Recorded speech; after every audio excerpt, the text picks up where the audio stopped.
할렐루야. 하나님께 영광 돌립니다. 오늘은 3절 4절 말씀을 묵상합니다. 기도합니다. 하나님, 영광과 감사와 존귀가 하나님께 있습니다. 우리의 생애에 하나님이 함께 하시는 그 순간부터 우리의 생은 달라질 수 있습니다. 주님을 만나지 못하고 아직도 주님 만나기 전에 삶을 살고 있는 분들이 있다면 하나님 이 시간 이 말씀을 통해서 출애굽을 통해서 만나는 은혜가 있게 하시고 저들의 생애를 통해서 하나님이 영광을 받으시며 수많은 영혼들이 돌아오는 은혜가 있게 하옵소서. 반드시 출애굽되어야 될 애굽과 세상과 사탄의 손아귀에 매여서 세상에 음란한 것들을 쫓는 모든 주의 백성들이 이제 주님을 만남으로 주님 편에 서기를 원합니다. 종을 낮추시고 겸손하게 하시고 오직 말씀의 도구로만 쓰임받게 하옵소서. 예수님의 이름으로 사모하며 기도합니다. 아멘. 자, 여러분, 우리가 1절과 2절 말씀을 2시간에 걸쳐서 이틀에 걸쳐 살펴봤습니다. 소명받은 자들입니다. 우리는 이미 생명을 얻었고 구원받았고 우리의 삶이 복된 것은 소명받은 자로 하나님의 뜻에 순종하여 그 뜻을 세우고 추구하는 영혼들을 이끌어낼 이 놀라운 책임과 의무와 사역이 우리에게 있습니다. 하나님은 반드시 저와 여러분을 양떼들을 위해서 기꺼이 목숨을 내어놓은 예수님을 닮은 자로 고통 가운데 있는 백성들의 그 고통을 이해하고 그 가운데 함께 하시는 하나님의 손길, 마하나임 여호와의 사자 여호와의 군대가 함께한다는 사실을 분명히 보고 믿음의 역사를 이루며 사랑의 수고를 아끼지 않는 그런 소명받은 자로 우리를 조각하여 다듬어 가실 겁니다. 여러분, 누구든지 제대로 신앙 안에 있다, 은혜 아래 있다, 하나님의 다듬는 손길이 그에게 보여야 됩니다. 거짓말할 수 없습니다. 사람도 여러분 원석, 돌덩이, 괴목, 나무, 썩은 나무, 죽어가는 나무도 사람 손에 붙들리면 그것이 작품이 되잖아요. 미켈란젤로의 일화를 제가 한번 이야기한 적이 있습니다. 하루 종일 돌덩이 앞에 서 있는 미켈란젤로에게 사람들이 묻습니다. 당신 무엇을 보고 있습니까? 그 돌덩이를 바라본 미켈란젤로가 한마디 했답니다. 천사를 보고 있습니다. 돌덩이가 아니라 작품을 이미 보았던 거예요. 하나님은 지금도 저와 여러분을 향해서 강한 손길로 우리를 하나님이 기뻐하는 사람으로 다듬어 가고 있다는 겁니다. 자, 3절 말씀 보세요. 이에 모세가 이르되 내가 돌이켜 가겠다라고 말합니다. 하나님이 지금 모세의 삶 가운데 개입하시는 겁니다. 이상을 통해서, 이상은 하나의 방법이죠. 예수님이 제자들을 찾아옵니다. 베드로를 찾아오고 안드레를 찾아오고 마태를 찾아오십니다. 개입하십니다. 그때 그들이 어떻게 반응합니까? 요한과 베드로가, 야고보가 배를 버려두고 그의 붙인 아비까지 버려두고 모든 것을 버려두고 주님을 따라갑니다. 왜 그랬겠어요? 그 길이 가치 있는 길이고 그 길에 돈을 많이 버는 길이고 세상 명예를 쫓는 길이라서요? 아닙니다. 이제는 사람을 낚는 어부, 초청하시고 말씀하시는 예수 그리스도의 그 입술에 말씀의 권위가 능력이 있었기 때문입니다. 지금 모세를 돌이키는 것도 마찬가지입니다. 하나님이 보여주시는 이 이상이 그 다음에 뭐라 했습니까? 큰 광경이라고 말했습니다. 목자로 40년을 살아온, 목동으로 40년을 살아온 모세를 돌이킬 만큼 강력한 응답의 역사가 지금 모세의 생애에 나타나고 있는 겁니다. 강한 손을 더하신 거죠.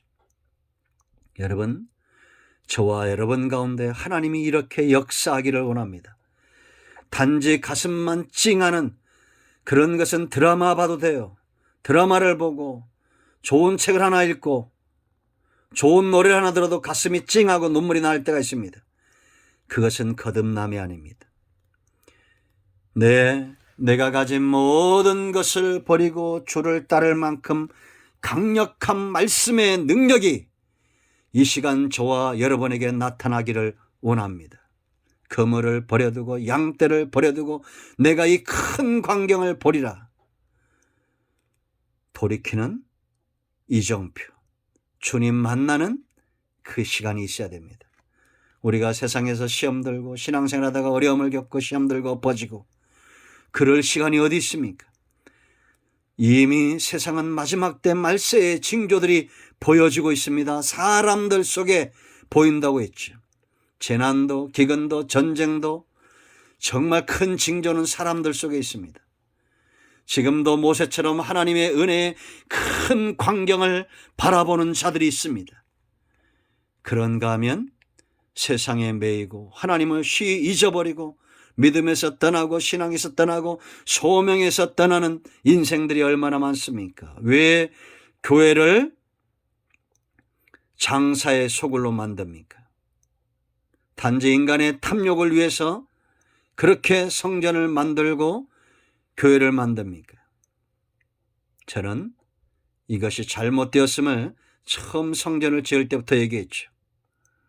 교회를 상가로 만들고 그것을 분양하고 그곳에 또 성전을 넣고 누가 봐도 교회처럼 만들려고 했습니다. 누가 봐도 저것은 교회다. 그렇게 설계했습니다. 여러분, 우리 모두가 하나님이 우리 생애 가운데 강력하게 나타나시도록 이 말씀의 권위가 저와 여러분을 사로잡도록 하나님께 우리의 온 영과 온 마음이 돌이켜지도록 이 큰 광경을 보는 은혜가 있기를 축복합니다. 모세를 돌이키고 베드로를 돌이키고 그래야 될 책임이 하나님께 있는 거예요. 자, 그때 그랬습니다. 언제입니까? 모세가 하나님을 향해서 발걸음을 돌이킨 게 아니죠. 그 마음이 돌아선 그때입니다. 마음으로 하나님을 향해서 나아갈 때 그때 여호와께서 그에게 개입하시는 거요. 4절 말씀 보세요. 여러분, 여호와께서 그가 보려고 돌이켜오는 것을 보신지라 하나님이 떨기나무 가운데서 그를 불러 이르시되 모세야 모세야 하시매 그가 이르되 내가 여기 있나이다. 여러분, 가슴이 뛰지 않습니까? 하나님의 음성을 듣고 주여 내가 여기 있습니다. 나를 보내소서. 이런 고백, 이사야가 했던 성전에 했던 이 고백 간절히 사모합니다.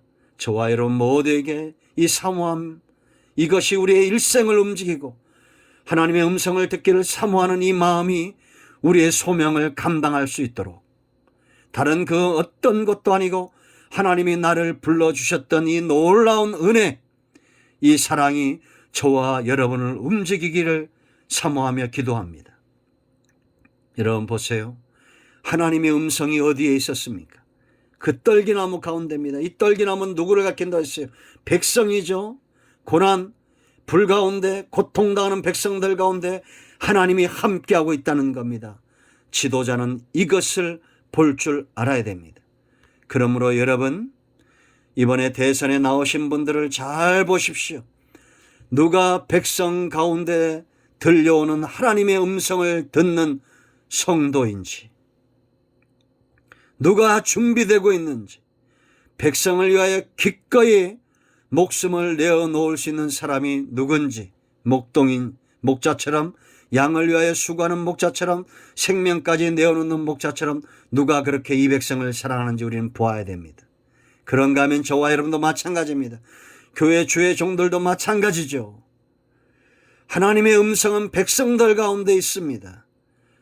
성경 속에도 계시고 산에도 계시고 온 땅에 하나님의 음성이 있죠.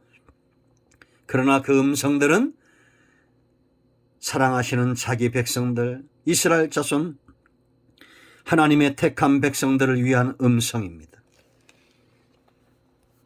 내가 여기에 있습니다.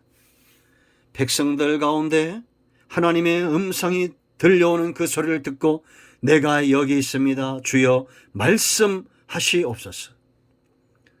이런 사모함과 고백이 오늘 저와 여러분에게 있어야 됩니다.